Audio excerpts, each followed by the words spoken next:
You know, when I think of Alfred and Lucille Rosenbaum, I think about words like honor and integrity, wisdom, service.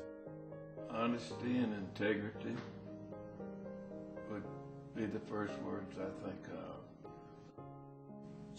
She loved people, she loved children, but she loved this community. But I've never really understood the sense of giving that I've gained since I've been around Alfred and Lucille.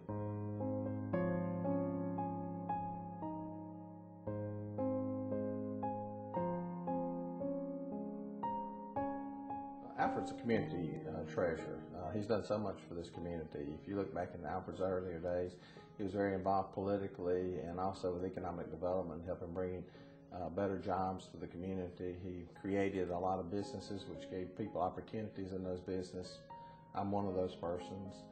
Dad's just a super guy, and he goes out on the limb for people to help them. A lot of times he doesn't want people to know that he's doing it. He likes to be behind the scene.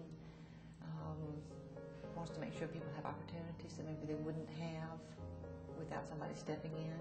Here's a man who was extraordinarily successful in business and could have easily stood on the sidelines and taken care of his various business interests and his investments and things like that. But it was a big goal in his life, obviously, to give back to the community. Lucille was a lot the same way. She worked hard in the background, you know, the song "Wind Under My Wings" type of an approach.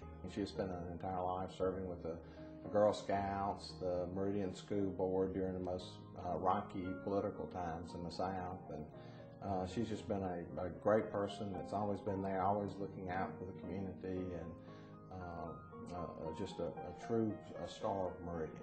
Lucille served for 10 years and was chairman of the board during desegregation. So, I mean, that wasn't an easy time to be there. And she had to show a lot of courage and a lot of strength in getting the things accomplished that had to be done at that point in time. It was during Lucille's tenure as a board member that the transition was made to MCC becoming a freestanding campus of its own with its own board and that type of thing. And a lot of big decisions had to be made during that time.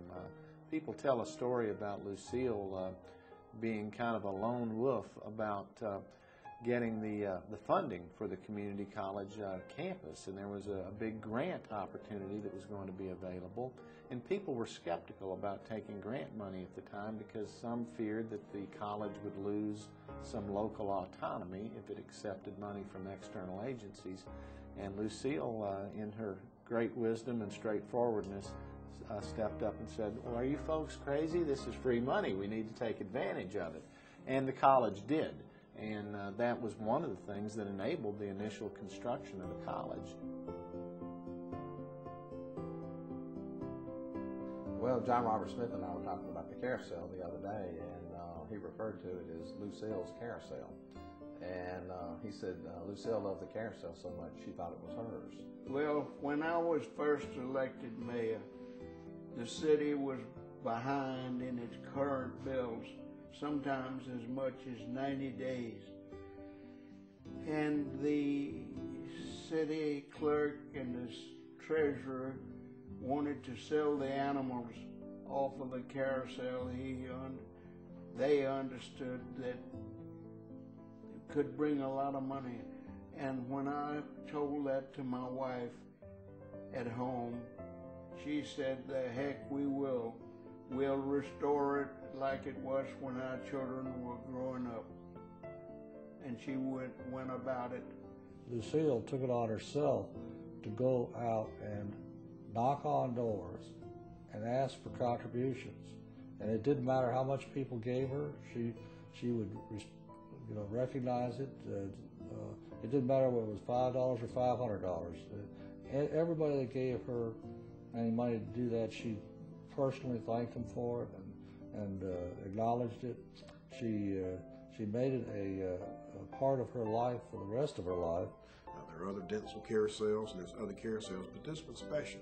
And Meridian people don't need to lose that. That was Miss Rosenbaum's whole, I think, thrust, is that this is a special treasure and we don't need to take it for granted and just let it go away.